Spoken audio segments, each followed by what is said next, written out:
بسم اللہ الرحمن الرحیم۔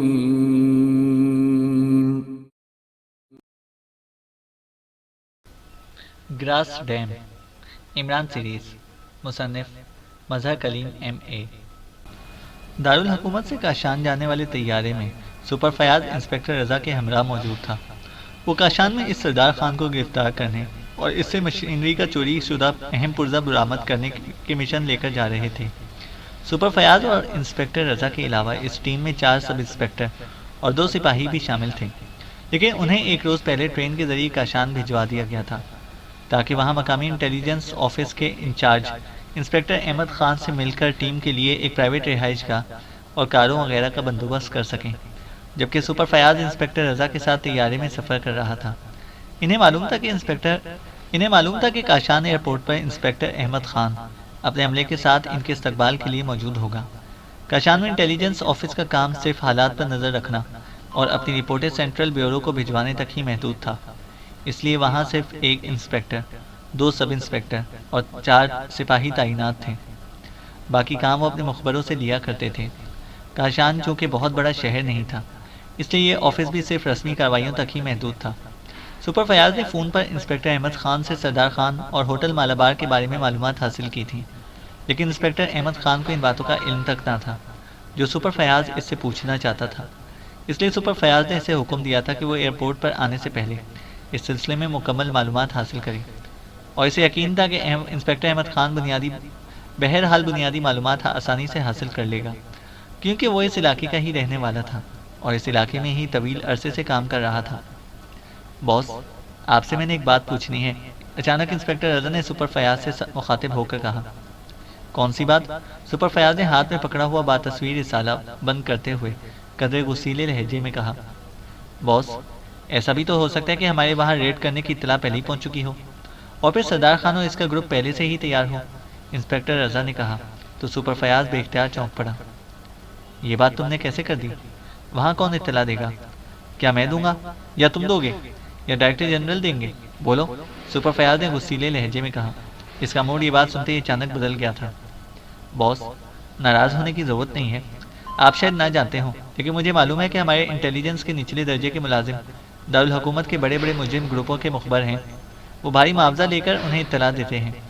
یہی وجہ ہے کہ ہمارے اکثر چھاپے ناکام رہ جاتے ہیں، اور سردار خان کا گروپ صرف کاشان تک ہی محدود نہ رہا ہوگا، اس کے آدمی لامحالہ دارالحکومت میں بھی ہوں گے، اس لیے ہو سکتا ہے کہ ان تک اطلاع پہنچ چکی ہو، انسپکٹر رضا نے جواب دیا۔ تمہاری بات درست ہو سکتی ہے، ٹھیک ہے، میں کاشان پہنچ کر اس کو مد نظر رکھوں گا، سپر فیاض نے کہا تو انسپکٹر رضا نے اس بات میں سر ہلا دیا۔ تھوڑی دیر بعد طیارہ کاشان ایئرپورٹ پر اتر گیا، اور سپر فیاض انسپکٹر رضا کے ساتھ ایئرپورٹ کی بلڈنگ سے نکل کر باہر آئے تو وہاں نہ ہی انسپکٹر احمد خان موجود تھا، اور نہ ہی اس کا عملہ، اور نہ ہی دارالحکومت سے پہلے پہنچنے والوں میں سے کوئی آدمی موجود تھا۔ کیا مطلب؟ یہ انسپکٹر احمد خان کیوں نہیں آیا؟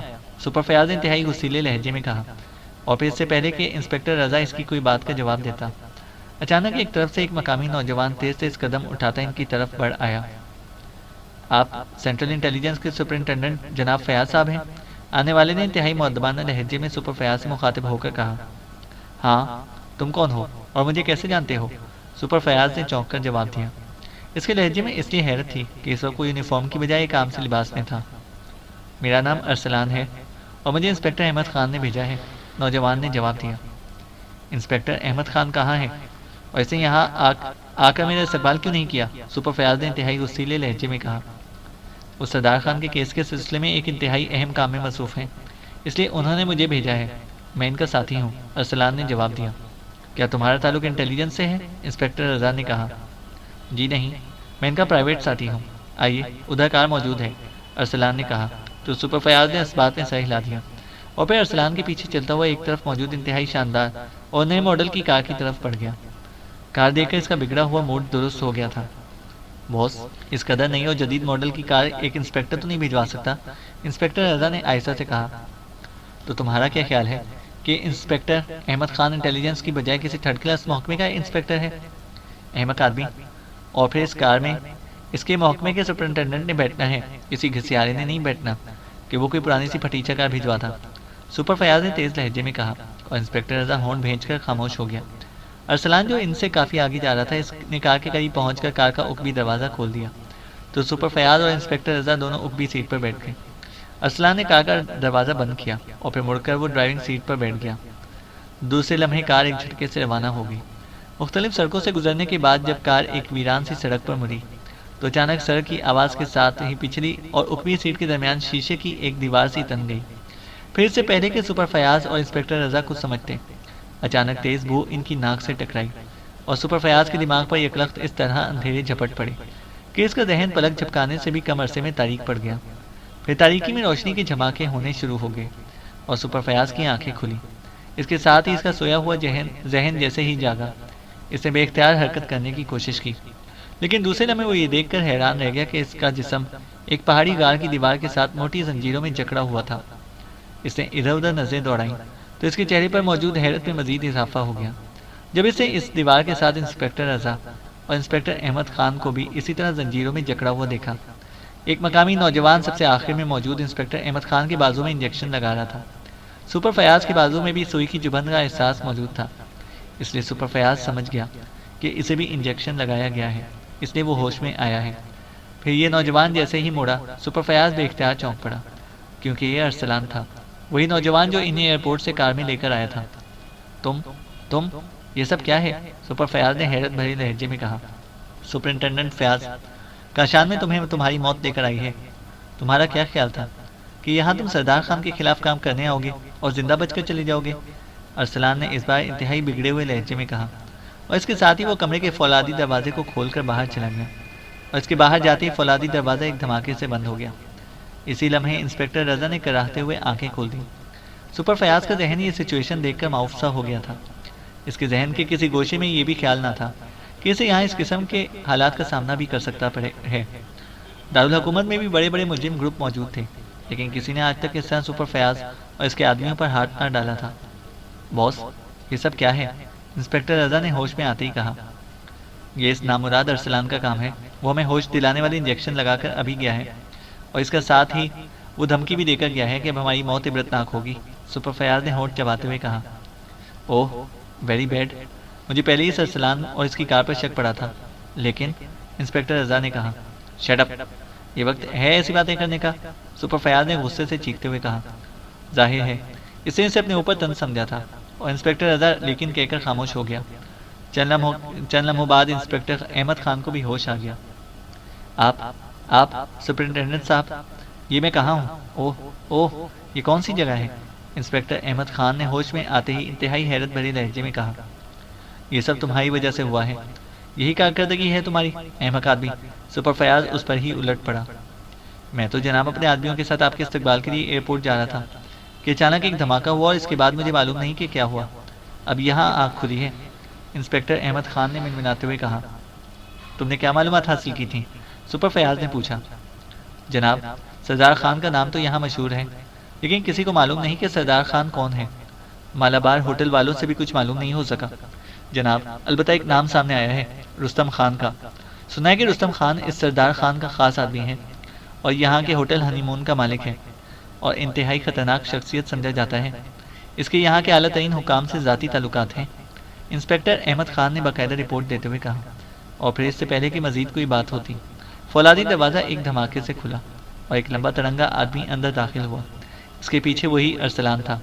ان میں سے کون ہے سپرنٹینڈنٹ ارسلان؟ اس لمبے ترنگے آدمی نے غور سے سپر فیاض اور اس کے جکڑے ہوئے ساتھیوں کو دیکھ کر زہریلی نظروں سے دیکھتے ہوئے کہا۔ یہ سپرنٹینڈنٹ فیاض ہے باس، اور یہ اس کا کوئی انسپکٹر ہے۔ اسے انسپکٹر رضا کہہ کر مخاطب کر رہا تھا۔ ارسلان نے ان دونوں کے بارے میں بتاتے ہوئے کہا۔ کرسی بھی لے آؤ اور کوڑا بھی، تاکہ ان انٹیلیجنس آفیسر سے ضروری مذاکرات ہو سکیں۔ اس آدمی نے کہا تو ارسلان خاموشی سے باہر چلا گیا۔ تم کون ہو؟ سپر فیاض نے غصیلے لہجے میں کہا، تو وہ آدمی بھی اختیار چونک پڑا۔ تمہاری یہ جرت کہ تم رستم خان سے اس لہجے میں بات کرو؟ اس آدمی نے غصے سے بھرے لہجے میں کہا، اور اس کے ساتھ ہی اس نے آگے بڑھ کر پوری قوت سے سپر فیاض کے چہرے پر زوردار تھپڑ جڑ دیا۔ سپر فیاض کے حلق سے بے اختیار چیخ نکل گئی۔ تھپڑ اس قدر زوردار تھا کہ اس کا دماغ جھنجھنا اٹھا تھا، اور اسے یوں محسوس ہو رہا تھا جیسے اس کے گال پر کسی نے گرم گرم سلاخیں لگا دی ہوں۔ آئندہ خیال رکھنا سمجھے، ورنہ ایک ایک ریشہ علیحدہ کر دوں گا، اس آدمی نے پیچھے ہٹتے ہوئے کہا۔ تم نے سپرنٹینڈنٹ فیاض کے چہرے پر تھپڑ مارا ہے؟ تم نے؟ تم حقیر آدمی، تم نے یہ کام کیا ہے، اب تمہاری موت لازمی ہو چکی ہے، اب تمہیں میں بتاؤں گا کہ تھپڑ کس طرح مارا جاتا ہے۔ سپر فیاض نے غصے کی شدت سے چیختے ہوئے کہا۔ خاموش رہو، اس آدمی نے پہلے سے زیادہ غصے بھرے لہجے میں کہا، اور دوسرے لمحے اس نے آگے بڑھ کر پہلے سے بھی زیادہ زوردار تھپڑ سپر فیاض کے چہرے پر جڑ دیا، اور سپر فیاض کو اپنے منہ میں خون کا ذائقہ محسوس ہونا شروع ہو گیا۔ اس کے ساتھ ہی اس کے ذہن پر یکلخت تاریکی سی چھا گئی۔ سپر فیاض کی آنکھیں ایک جھٹکے سے کھلیں، اور اس کے ساتھ ہی اس کے پورے جسم میں درد کی تیز لہریں سی دوڑتی چلی گئیں۔ اسے اپنے منہ میں خون کا ذائقہ محسوس ہو رہا تھا، اور اسے یاد آ گیا کہ رستم خان نے اس کے منہ پر زوردار تھپڑ مارے تھے، اور دوسرے تھپڑ کے بعد اس کے ذہن پر تاریکی چھا گئی تھی۔ اس نے دیکھا کہ رستم خان سامنے کرسی پر بیٹھا ہوا تھا، جبکہ اس کا ساتھی ارسلان ہاتھ میں خوفناک کوڑا پکڑے فیاض کے قریب اس طرح کھڑا تھا جیسے حکم ملتے ہی وہ ایک لمحے کا توقف کیے بغیر سپر فیاض پر کوڑے برسانا شروع کر دے گا۔ بولو، کیا تمہارا دماغ ٹھکانے پر آ گیا ہے یا اسے ٹھکانے پر لایا جائے؟ رستم خان نے زہریلے لہجے میں کہا۔ تم کون ہو اور کیوں تم نے ہمیں یہاں باندھ کر رکھا ہے؟ سپر فیاض نے ہونٹ چباتے ہوئے کہا۔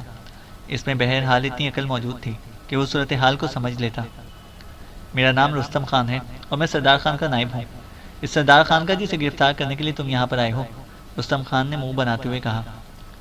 سردار خان نے پاکیزیہ کے ایک اہم پروجیکٹ کے خلاف سازش کی ہے، انتہائی قیمتی مشینری کا پرزہ چوری کرایا ہے اور اس کے گیٹ بموں سے تباہ کرا دیے ہیں، اس لیے سردار خان کی گرفتاری ضروری ہے، سپر فیاض نے کہا۔ تمہارے نزدیک ضروری ہوگی، لیکن سردار خان کو گرفتار کرنے والا بھی پیدا نہیں ہوا، سمجھے؟ تم نے دیکھ لیا ہے کہ تم کس حالت میں ہو۔ اس انسپکٹر احمد خان کے سارے ساتھی اور تمہارے وہ ساتھی جو یہاں آئے تھے سب کو ہم نے ہلاک کرا دیا ہے، اور پھر ان سب کی موت روڈ ایکسیڈنٹ میں ظاہر کی گئی ہے۔ اسی طرح تم تینوں کی موت بھی واقع ہو سکتی ہے، اور حکومت یہی سمجھتی رہے گی کہ تم روڈ ایکسیڈنٹ میں ہلاک ہوئے ہو، لیکن میں نے تم تینوں کو اب تک اس لیے زندہ رکھا ہوا ہے کہ میں نہیں چاہتا کہ سرکاری آدمیوں کو ہلاک کراؤں۔ اس لیے بولو، اگر تمہاری زندگیاں تمہیں بخش دی جائیں تو کیا تم خاموش رہو گے؟ رستم خان نے کہا۔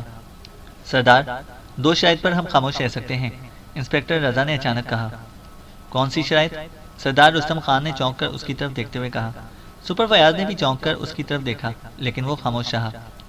ایک شرط تو یہ کہ وہ مشینری کا پرزہ ہمیں دے دیا جائے تاکہ ہم اپنے محکمے کے افسران کو مطمئن کر سکیں۔ دوسری شرط یہ کہ ہمیں بھاری دولت بھی ساتھ میں دی جائے تاکہ ہم اس دولت سے اعلیٰ افسران کو بھی خاموش کرا سکیں، انسپکٹر رضا نے کہا۔ نہیں، یہ دوسری شرط غلط ہے، سپر فیاض نے چیختے ہوئے کہا۔ تم خاموش رہو ورنہ، سردار رستم خان نے غصے کی شدت سے چیخ کر کہا۔ باس، ہم نے سردار خان کو پکڑ کر کیا کرنا ہے؟ وہ بڑا آدمی ہے، ظاہر ہے کہ عدالت میں اس کے خلاف کسی نے گواہی تو دینی نہیں ہے، اور بھی براہ راست اس کے خلاف ہمارے پاس سوائے اس عالیجا کے بیانات کے اور ثبوت بھی نہیں ہے، اور عدالت صرف ایک مجرم کے بیان سے تو اتنے بڑے آدمی کو سزا نہیں دے سکتی، اور جہاں تک بڑے صاحب کا تعلق ہے تو انہیں پرزے سے دلچسپی ہے، وہ انہیں مل جائے گا تو ان کی تسلی ہو جائے گی، اور باقی حکام کا منہ دولت سے بھرا جا سکتا ہے، انسپکٹر رضا نے سپر فیاض کی طرف منہ کرتے ہوئے کہا، اور اس کے ساتھ ہی اس نے ایک آنکھ کا گوشہ ہلکا سا دبا دیا۔ ٹھیک ہے، تم درست کہتے ہو، ٹھیک ہے، سپر فیاض نے ایک طویل سانس لیتے ہوئے کہا۔ سنو، پرزہ تو تمہیں نہیں مل سکتا کیونکہ وہ تو ضائع کیا جا چکا ہے، البتہ دولت مل سکتی ہے، بولو ہاں یا نہ میں جواب دو، رستم خان نے کہا۔ کیا واقعی پرزہ ضائع ہو چکا ہے؟ انسپکٹر رضا نے کہا۔ تو کیا میں جھوٹ بول رہا ہوں؟ رستم خان نے غصیلے لہجے میں کہا۔ ٹھیک ہے، پھر ظاہر ہے کہ کیا کیا جا سکتا ہے، انسپکٹر رضا نے طویل سانس لیتے ہوئے کہا۔ تو تمہیں دولت کی شرط منظور ہے، لیکن یہ سن لو کہ اگر اس کے بعد تم یہاں کاشان میں نظر آئے تو دوسرے لمحے تمہارے جسم میں مشین گنوں کے برس اتر جائیں گے، یہاں کاشان میں چپے چپے پر ہمارے آدمی پھیلے ہوئے ہیں، رستم خان نے کہا۔ لیکن انسپکٹر احمد خان تو یہیں رہے گا، انسپکٹر رضا نے کہا۔ نہیں، اسے تم نے یہاں سے تبدیل کرانا ہے، اب یہ بھی یہاں نہیں رہ سکتا، اسے کسی دوسرے شہر میں بھجوا دو، رستم خان نے کہا۔ ٹھیک ہے، اب کیا کیا جا سکتا ہے، مجبوری ہے، انسپکٹر رضا نے کہا۔ اوکے، بولو کتنی رقم چاہیے، رستم خان نے کہا۔ 50 لاکھ روپے، انسپکٹر رضا نے کہا۔ 50 لاکھ روپے؟ کیا تم پاگل ہو گئے ہو؟ سنو، صرف 10 لاکھ روپے مل سکتے ہیں، بولو ہاں یا نہ، میں جواب دو، لیکن یہ سن لو کہ اگر تمہارا جواب نہ میں ہوا تو دوسرے لمحے تمہاری لاشیں یہاں سڑ رہی ہوں گی، بولو، رستم خان نے انتہائی غصیلے لہجے میں کہا۔ نہیں، یہ رقم بہت کم ہے، بڑے افسران کو دینی ہے اور ہم نے بھی تو بانٹنی ہے، انسپکٹر رضا نے کہا۔ اوکے، 20 لاکھ، بس یہ آخری حد ہے، رستم خان نے کہا۔ ٹھیک ہے، ہمیں منظور ہے، انسپکٹر رضا نے کہا، لیکن یہ سنو کہ دوبارہ یہاں تم لوگ نظر نہیں آؤ گے، رستم خان نے اٹھتے ہوئے کہا۔ ظاہر ہے ہم نے دوبارہ یہاں آ کر کیا کرنا ہے؟ البتہ ہمیں بڑے صاحب کو یہ بتانا ہوگا کہ ہم نے پرزے کے بارے میں تسلی کر لی ہے، اس لیے تم ہمیں اس سلسلے میں ضرور کوئی ایسی بات بتا دو جس سے ہم بڑے صاحب کو مطمئن کر سکیں، انسپکٹر رضا نے کہا۔ اسے بتا دینا کہ یہ پرزہ ٹوٹ کر ایک فونڈری کی بھٹی میں فولاد بن چکا ہے۔ اس فونڈری کا نام بھی بتا دینا۔ اس فونڈری کا نام کاشان فونڈری ہے، اور اگر تم چاہو گے تو اس کے مینیجر سے بیان بھی دلوا دیا جائے گا۔ یہ فونڈری ہماری ہی ہے، رستم خان نے کہا۔ ٹھیک ہے، اس طرح یقیناً بڑا صاحب مطمئن ہو جائے گا، باقی کام ہم خود کر لیں گے، انسپکٹر رضا نے جواب دیا۔ ارسلان، انہیں رہا کر دو اور پھر مجھے ملو، رستم خان نے کہا، اور تیزی سے دروازے کی طرف مڑ گیا۔ ارسلان نے جیب سے ایک کیپسول نکال کر فرش پر مارا اور تیزی سے دروازے سے باہر چلا گیا۔ کیپسول جیسے ہی فرش پر گر کر پھٹا، سپر فیاض کا ذہن یکلخت اس طرح گھومنے لگا جیسے کسی نے اسے چھت کے پوری رفتار سے چلنے والے پنکھے کے ساتھ باندھ دیا ہو، اور یہ احساس بھی چند لمحوں تک رہا۔ اس کے بعد اس کے تمام حواس تاریکی میں ڈوبتے چلے گئے۔ پھر جس طرح تاریک بادلوں میں بجلی کی لہر سی گونجتی ہے، اس طرح اس کے ذہن میں بھی روشنی کی لکیریں سی گونجنے لگیں، اور پھر آہستہ آہستہ اس کا ذہن روشن ہو گیا، اور اس کے ساتھ ہی اس کی آنکھیں کھل گئیں تو وہ بے اختیار اٹھ کر بیٹھ گیا۔ اس کے ساتھ ہی اس نے حیرت سے ادھر ادھر دیکھا تو بے اختیار اچھل کر کھڑا ہو گیا۔ وہ اس وقت ایک ویران سے میدان میں موجود تھا، جبکہ سامنے ریل کی پٹری بھی نظر آ رہی تھی، اور دور سے ایک دیہاتی اسٹیشن بھی نظر آ رہا تھا، جبکہ انسپکٹر رضا اور انسپکٹر احمد خان دونوں ابھی تک زمین پر بے ہوش پڑے تھے، لیکن ان کے جسموں میں حرکت کے تاثرات نمایاں ہو رہے تھے۔ یہ ہمیں کہاں پہنچا دیا گیا ہے؟ سپر فیاض نے بڑبڑاتے ہوئے کہا۔ اسی لمحے انسپکٹر رضا کی آنکھیں بھی کھل گئیں اور وہ بھی اٹھ کر بیٹھ گیا، اور پھر تھوڑی دیر بعد انسپکٹر احمد خان بھی اٹھ کر بیٹھ گیا۔ انسپکٹر رضا نے ہوش میں آتے ہی جلدی سے اپنی جیبیں ٹٹولنا شروع کر دی، اور پھر اس کی جیب سے ایک کاغذ نکل آیا۔ یہ کیا ہے؟ سپر فیاض نے حیرت بھرے لہجے میں کہا۔ یہ رستم خان کا رکا ہے باس، اسے لکھا ہے کہ رقم 1 ماہ بعد ہمیں پہنچا دی جائے گی، بشرط یہ کہ ہم نے 1 ماہ کے دوران ان کے خلاف کوئی حرکت نہ کی، اور یہ بھی لکھا ہوا ہے کہ اس بار زندگی بچ جانے کو غنیمت سمجھا جائے، ورنہ دارالحکومت میں بھی گولی ماری جا سکتی ہے، انسپکٹر رضا نے تحریر پڑھتے ہوئے کہا۔ اس رستم خان کی موت آ گئی ہے، لیکن تم نے اس سے یہ شرائط کیوں طے کی تھی؟ بولو، سپر فیاض نے غصیلے لہجے میں کہا۔ باس، ہم بری طرح جکڑے ہوئے تھے، اگر ہم اپنی بات پر اڑ جاتے تو یہ ہمیں گولیوں سے اڑا دیتے۔ اب ہم آزاد ہو گئے ہیں، اب ہم میک اپ کر کے جا سکتے ہیں دوبارہ، اور ان کے خلاف کام بھی کر سکتے ہیں، انسپکٹر رضا نے کہا۔ ٹھیک ہے، بہرحال پہلے یہ تو دیکھو کہ ہم کہاں پر ہیں۔ میں رستم خان اور سردار خان سے ایسا انتقام لوں گا کہ ان کی نسلیں بھی یاد رکھیں گی، سپر فیاض نے بڑبڑاتے ہوئے کہا، اور تیز سے قدم اٹھاتا اس ریلوے اسٹیشن کی طرف بڑھ گیا، جبکہ انسپکٹر رضا اور انسپکٹر احمد خان اس کے پیچھے ہی چل رہے تھے۔ عمران فلیٹ میں بیٹھا ایک رسالے کے مطالعے میں مصروف تھا کہ پاس پڑے ہوئے فون کی گھنٹی بج اٹھی۔ سلیمان چونکہ مارکیٹ گیا ہوا تھا، اس لیے عمران نے خود ہی ہاتھ بڑھا کر ریسیور اٹھا لیا۔ علی عمران، MSc آکسن اسپیکنگ، عمران نے کہا، لیکن اس کی نظریں رسالے پر ہی جمی ہوئی تھیں۔ ٹائیگر بول رہا ہوں باس، دوسری طرف سے ٹائیگر کی آواز سنائی دی تو عمران بے اختیار چونک پڑا۔ اس نے رسالہ الٹ کر میز پر رکھ دیا۔ تم کاشان گئے تھے کیا؟ وہاں سے فون کر رہے ہو؟ عمران نے پوچھا۔ میں دارالحکومت سے ہی فون کر رہا ہوں باس، دوسری طرف سے جواب دیا گیا۔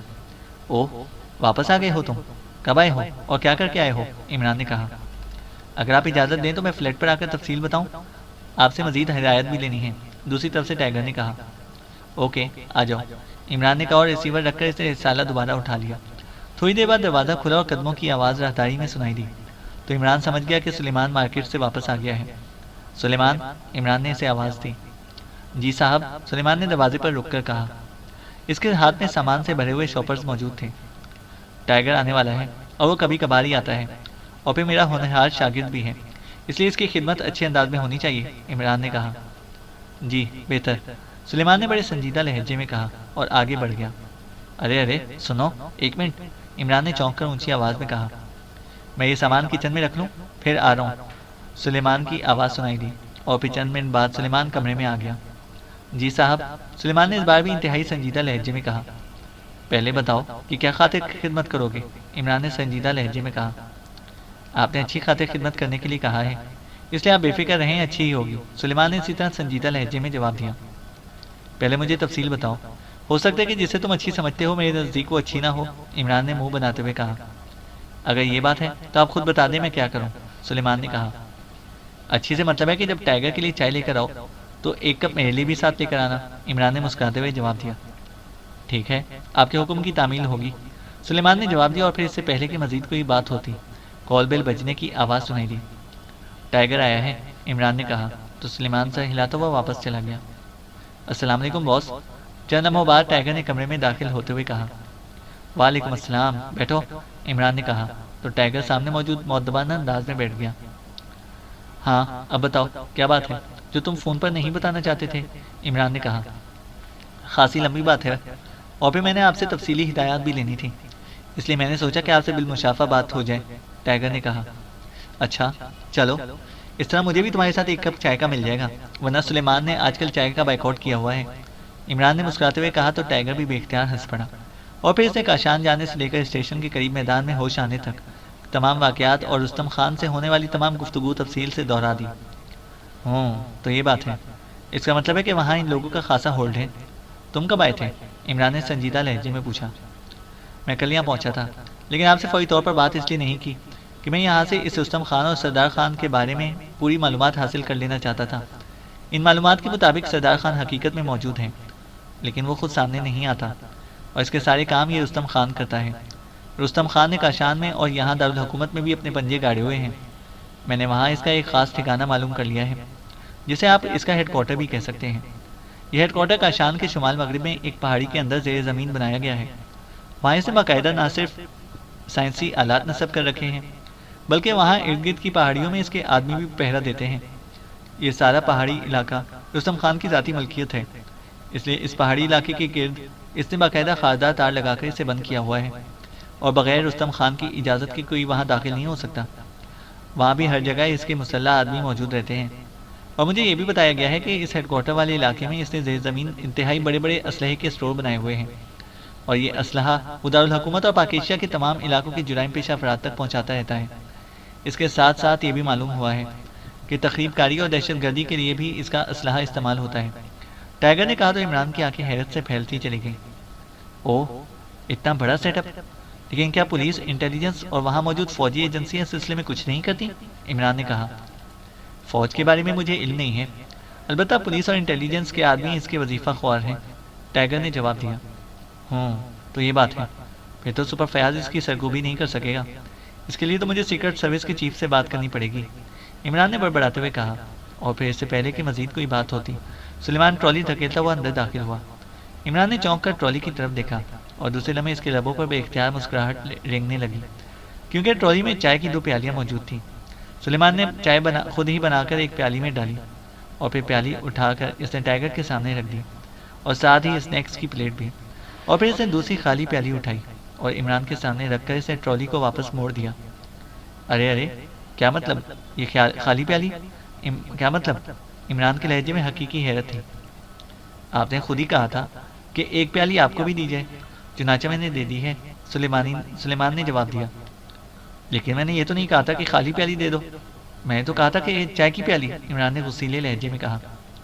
یہ چائے کی ہی پیالی کہلاتی ہے جناب، نہ ہی اس میں کافی پی جاتی ہے اور نہ ہی کوئی دوسرا مشروب، سلیمان نے بڑے بے نیازانہ لہجے میں کہا، اور ٹرالی دھکیلتا ہوا واپس جانے لگا۔ ٹھیک ہے، تو پھر یہ خالی پیالی بھی لے جاؤ، عمران نے غصیلے لہجے میں کہا۔ باس، آپ میرے والی پیالی لے لیں، ٹائیگر نے کہا۔ اوہ نہیں، تم پیو، عمران نے کہا، تو سلیمان واپس مڑا، اسے عمران کے سامنے رکھی ہوئی پیالی اٹھائی اور اسے ٹرالی میں رکھ کر اس میں چائے ڈالنے لگا، پھر اس نے پیالی اٹھا کر عمران کے سامنے رکھ دی۔ شکریہ، عمران نے مسکراتے ہوئے کہا۔ شکریہ ٹائیگر صاحب کا ادا کیجیے، میں نے سوچا کہ استاد چاہے وہ آپ جیسا ہی کیوں نہ ہو، بہرحال استاد ہی ہوتا ہے، اور شاگرد کے سامنے استاد کی توہین نہیں ہونی چاہیے، سلیمان نے مسکراتے ہوئے جواب دیا، اور پھر ٹرالی دھکیلتا ہوا واپس چلا گیا۔ سلیمان صاحب خاصا گہرا مذاق کرتے ہیں، ٹائیگر نے مسکراتے ہوئے کہا۔ اس قدر گہرا کہ اب اس کی گہرائی ناپنا میرے لیے بھی مسئلہ بن گیا ہے، عمران نے جواب دیا، اور پیالی اٹھا کر منہ سے لگا لی۔ باس، ایک بات میری سمجھ میں نہیں آئی کہ میرے ہاتھ میں موٹے کیل گاڑے گئے تھے، لیکن جب مجھے اس میدان میں ہوش آیا تو میرے ہاتھوں میں سوراخ نہیں تھے، جبکہ ان کیلوں کی وجہ سے درد کی تیز لہریں دوڑتی رہی تھیں، ٹائیگر نے کہا تو عمران مسکرا دیا۔ انہیں ٹاپس ہک کہا جاتا ہے، یہ اس طرح لگائے جاتے ہیں کہ جس طرح عورتیں کانوں میں ٹاپس پہنتی ہیں کہ بغیر سوراخ کے وہ کان میں فٹ ہو جاتے ہیں، جبکہ دیکھنے والے کو لگتا ہے کہ ان کے پن سوراخ کے آر پار ہوں گے۔ اس کا مقصد یہ دوسرے کو دہشت زدہ کرنا ہوتا ہے تاکہ وہ سب کچھ بتا دیں۔ ٹاپس ہوک البتہ معمولی سا ہتھیلی میں چپ جاتا ہے، جس کی وجہ سے درد کی لہریں محسوس ہوتی ہیں۔ عمران نے جواب دیا اور ٹائیگر نے اس بات میں سر ہلا دیا۔ اور پھر اس سے پہلے کہ ان کے درمیان مزید کوئی بات ہوتی، کال بیل کے بجنے کی آواز سنائی دی۔ سلیمان، دیکھنا کہ کون آ گیا ہے، شاید دوسری پیالی ملنے کا اسکوپ بن جائے، عمران نے اونچی آواز میں کہا تو ٹائیگر بے اختیار مسکرا دیا۔ دوسرے لمحے راہداری میں قدموں کی آواز ابھری۔ کون ہے؟ سلیمان کی آواز سنائی دی۔ اوہ اچھا، سپر فیاض صاحب، سلیمان کی آواز دوبارہ سنائی دی۔ تو عمران سمجھ گیا کہ سلیمان نے اونچی آواز میں یہ بات اسے سنانے کے لیے کی ہے، اور عمران بے اختیار مسکرا دیا۔ نئی زندگی مبارک ہو جناب، اللہ تعالیٰ نے کرم کیا ہے۔ دروازہ کھلنے کے بعد سلیمان کی آواز سنائی دی۔ اوہ شکریہ سلیمان، بس تمہاری دعائیں کام آ گئی ہیں، سپر فیاض کی آواز سنائی دی۔ یہ سب اللہ تعالیٰ کا کرم ہے جناب، ورنہ ہماری دعائیں اگر کام آ سکتی تو ایسا ہوتا ہی کیوں؟ سلیمان کی آواز سنائی دی، اور عمران اس کے اس فکرے پر بے اختیار مسکرا دیا۔ چند لمحوں بعد سپر فیاض کمرے میں داخل ہوا تو عمران کے ساتھ ساتھ ٹائیگر بھی اٹھ کھڑا ہوا۔ ارے سپر فیاض، تم اور یہاں؟ مجھے تو بتایا گیا تھا کہ تم اپنی ٹیم کے ساتھ کاشان گئے ہو، عمران نے سلام دعا کے بعد حیرت بھرے لہجے میں کہا۔ ہاں گیا تھا، لیکن سپر فیاض نے کرسی پر بیٹھتے ہوئے کہا، اور لیکن کے بعد والا فکرہ اسے ٹائیگر کی طرف دیکھتے ہوئے روک دیا، اور عمران سمجھ گیا کہ وہ ٹائیگر کی وجہ سے کھل کر بات نہیں کر رہا۔ اوکے ٹائیگر، تم اب جاؤ، میں اس سلسلے میں تم سے بعد میں رابطہ کروں گا، عمران نے ٹائیگر سے کہا تو ٹائیگر سر ہلاتا ہوا اٹھ کھڑا ہوا اور سلام کر کے واپس چلا گیا۔ اسی لمحے سلیمان اندر داخل ہوا۔ اس نے ٹرے میں مشروب کا ایک گلاس رکھا ہوا تھا۔ آپ کو چونکہ ڈاکٹر نے چائے سے منع کر رکھا ہوگا، اس لیے میں آپ کے لیے مشروب لے کر آیا ہوں، سلیمان نے مشروب کا گلاس سپر فیاض کے سامنے رکھتے ہوئے کہا۔ شکریہ، سپر فیاض نے کہا۔ اصل بات یہ ہے کہ اسے معلوم تھا کہ اگر تمہیں چائے دی جاتی تو ساتھ ہی پروٹوکول کے مطابق مجھے بھی مل جاتی، عمران نے کہا تو سپر فیاض ہنس پڑا۔ سلیمان خاموشی سے سامنے والی ٹرالی میں رکھ کر واپس چلا گیا۔ ہاں اب بتاؤ کیا کیا ہے تم نے کاشان میں، عمران نے کہا تو سپر فیاض نے اسے وہاں جانے سے لے کر واپس ایک میدان میں ہوش میں آنے تک کے سارے واقعات بتا دیے، البتہ اسے تھپڑ کھانے والا قصہ سرے سے گول کر دیا تھا۔ تم نے ڈیڈی کو یہ رپورٹ دی ہے، عمران نے تہائی سنجیدہ لہجے میں پوچھا۔ ہاں، سپر فیاض نے کہا۔ تو پھر انہوں نے کیا کہا ہے، عمران نے چونک کر پوچھا۔ انہوں نے پہلے تو مجھے اور انسپکٹر رضا کو خوب جھاڑا، پھر حکم دے دیا کہ فورس لے کر جاؤ اور ان کا پورا سیٹ اپ ختم کر دو۔ ساتھ ہی انہوں نے وہاں موجود فوجی یونٹ کے انچارج کرنل احتشام کو بھی حکم دے دیا کہ وہ وہاں پر ہماری مدد کریں، سپر فیاض نے جواب دیتے ہوئے کہا۔ پھر تمہارا کیا پروگرام ہے، عمران نے پوچھا۔ پروگرام کیا ہونا ہے، میں ان سب کو تہس نہس کر دوں گا، سپر فیاض نے انتہائی غصیلے لہجے میں کہا۔ ٹھیک ہے، ہونا بھی ایسے ہی چاہیے، لیکن تم میرے پاس کس لیے آئے ہو؟ بتاؤ، اگر کوئی خدمت میرے لائق ہو تو میں حاضر ہوں، عمران نے مسکراتے ہوئے کہا۔ تمہارا شکریہ، لیکن نہ جانے کیا بات ہے کہ اس بار بڑے صاحب اپنی ضد پر اڑے ہوئے ہیں کہ عمران سے کوئی مدد نہیں لینی۔ میری سمجھ میں نہیں آ رہا کہ آخر ان پر کیوں یہ ضد سوار ہو گئی ہے، سپر فیاض نے کہا۔ وہ دراصل یہ چاہتے ہیں کہ تم میں اور انٹیلیجنس کے دوسرے آفیسرز میں ایسی صلاحیتیں پیدا کر دیں کہ وہ کسی کی مدد کے بغیر ہر قسم کے کیس مکمل کر سکیں، اور ہونا بھی ایسا ہی چاہیے۔ آخر حکومت لاکھوں کروڑوں روپے ماہانہ اس ایجنسی پر خرچ کرتی ہے، اور اسے ایسا ہونا بھی چاہیے، عمران نے کہا۔ ہاں تمہاری بات درست ہے، اب میرے ذہن میں یہ بات آ رہی ہے کہ ہمارے کام کرنے کا انداز تبدیل ہونا چاہیے، ہمیں بھی اب کمانڈو کے انداز میں کام کرنا چاہیے۔ لیکن اصل بات یہ ہے کہ باوجود بے حد سوچنے کے بھی ابھی تک میرے ذہن میں کوئی لائحہ عمل نہیں آ سکا، اس لیے میں تمہارے پاس آیا ہوں کہ چلو تو مجھے کم از کم کوئی لائحہ عمل ہی بتا دو، سپر فیاض نے کہا۔ لائحہ عمل بتانے کا کیا فائدہ جب تم اس پر عمل ہی نہ کر سکو گے، عمران نے کہا۔ کیا مطلب، کیوں عمل نہ کر سکوں گا؟ کیا تم مجھے اس قدر احمق سمجھتے ہو؟ سپر فیاض کو عمران کی بات پر غصہ آ گیا تھا۔ چلو اس قدر نہ صحیح، جس قدر تم کہو اس قدر سمجھ لیتا ہوں، عمران نے مسکراتے ہوئے کہا۔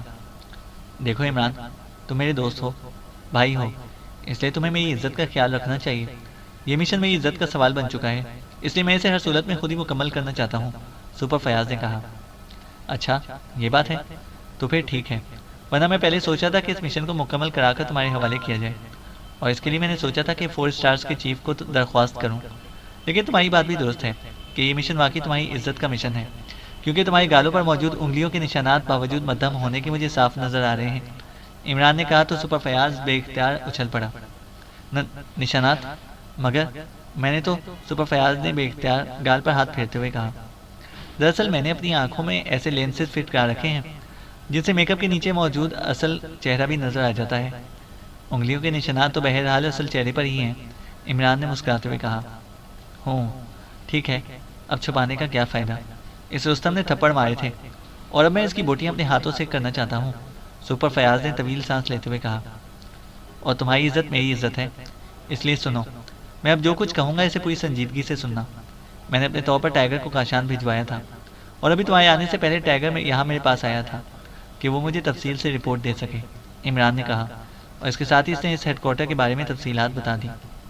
اوہ، اس قدر منظم ہیں یہ لوگ، ویری بیڈ، سپر فیاض نے حیرت بھرے لہجے میں کہا۔ ڈرنے یا خوفزدہ ہونے کی ضرورت نہیں ہے، تمہارے پاس حکومت کی طاقت ہے اور وہ مجرم ہیں، اور یہ بھی سن لو کہ اگر تم نے انہیں گرفتار کرنے کی کوشش کی تو اول تو تم انہیں آسانی سے گرفتار نہ کر سکو گے، اور اگر ہو بھی جائیں تو ان کے خلاف تمہیں نہ ہی کوئی گواہ ملیں گے اور نہ ہی ایسے ثبوت کہ تم انہیں عدالت میں سزا دلا سکو۔ اب مزید میں کچھ کہنا نہیں چاہتا، تم بہرحال اس قدر احمق بھی نہیں ہو کہ میری بات کو سمجھ نہ سکو، عمران نے کہا۔ میں تو سمجھ گیا ہوں، لیکن تمہارے ڈیڈی کو کون سمجھائے گا؟ انہیں اگر معلوم ہو گیا تو وہ مجھے جیل میں ڈلوا دیں گے، سپر فیاض نے کہا۔ تم کیا کر سکتے ہو؟ وہاں جب خونی مقابلہ ہوگا تو ظاہر ہے کہ تم ہاتھوں میں پھول اٹھائے تو موجود نہیں ہوگے، اور مقابلے میں تو بہرحال لوگ مرتے ہی رہتے ہیں، عمران نے کہا۔ تو سپر فیاض نے اس بات میں سر ہلا دیا۔ ٹھیک ہے، میں سمجھ گیا، باقی مقابلے میں تو لوگ مرتے ہی رہتے ہیں، بہرحال اس کے باوجود میں کوشش کروں گا کہ کم از کم اس رستم اور سردار دونوں کو زندہ پکڑ سکوں، تاکہ یہاں اپنے ہیڈ کوارٹر میں ان سے ذرا تفصیل سے مذاکرات ہو سکیں، سپر فیاض نے کہا۔ تو عمران بے اختیار مسکرا دیا۔ تو اب لائحہ عمل سنو، تم اپنے ساتھ زیادہ بھیڑ لگا کر مت جاؤ، 4 ایسے آدمی اپنے ڈپارٹمنٹ سے چن لو جو پوری طرح تربیت یافتہ ہوں، اور پھر میک اپ وغیرہ کر کے خاموشی سے وہاں پہنچ جاؤ اور اس ہیڈ کوارٹر پر حملہ کرنے کی منصوبہ بندی کرو، لیکن خیال رکھنا کہ ٹائیگر کی معلومات کے مطابق وہاں بے پناہ اسلحہ موجود ہے، ایسا نہ ہو کہ تم بھی ساتھ ہی بھگ سے اڑ جاؤ اور تمہاری لاش کے ٹکڑے تک نہ مل سکیں، عمران نے کہا۔ اسلحہ؟ او ہاں، اس کا تو مجھے خیال ہی نہ آیا تھا، لیکن میں پھر انہیں کیسے کور کروں گا، اور وہ بھی 4 آدمیوں کے ساتھ، سپر فیاض نے الجھے ہوئے لہجے میں کہا۔ مجھے معلوم ہے کہ تمہارے اندر بے حد صلاحیتیں ہیں، تمہارا مسئلہ یہ ہے کہ تم ان صلاحیتوں کو استعمال کرنے کی بجائے صرف اپنے روبو دبدبے سے کام نکالنا چاہتے ہو، لیکن یہاں تم نے اپنے روبو دبدبے کا حال دیکھ لیا ہے، اس لیے اپنی صلاحیتیں استعمال کرو، عمران نے کہا۔ ٹھیک ہے، تم نے ٹھیک کہا ہے، اوکے، تمہارا بے حد شکریہ، میرے حق میں دعا کرنا، جب میں کامیاب لوٹوں گا تو تمہیں دعوت کھلاؤں گا، سپر فیاض نے اٹھتے ہوئے مسکرا کر کہا۔ صرف دعوت؟ عمران نے منہ بناتے ہوئے کہا۔ بس بس، مزید مت پھیلو، ایسے فضول سے مشورے کے باوجود میں تمہیں خود ہی دعوت کھلانے کا وعدہ کر رہا ہوں، اور اسے غنیمت سمجھو، خدا حافظ، سپر فیاض نے مسکراتے ہوئے کہا، اور تیز سے قدم اٹھاتا بیرونی دروازے کی طرف بڑھ گیا۔ عمران بھی بے اختیار مسکرا دیا۔ جب بیرونی دروازہ کھلنے اور بند ہونے کی آواز سنائی دی تو عمران نے ہاتھ بڑھا کر ریسیور اٹھایا اور نمبر ڈائل کرنے شروع کر دیا۔ یس، صدیقی بول رہا ہوں، رابطہ قائم ہوتے ہی صدیقی کی آواز سنائی دی۔ علی عمران، MSc DSc آکسن بول رہا ہوں، لیکن میں نے تو 4 اسٹارز کے چیف کو فون کیا تھا، یہ نہ جانے کال کہاں سے کہاں جا ملتی ہے، عمران نے کہا۔ تو دوسری طرف سے صدیقی بے اختیار ہنس پڑا۔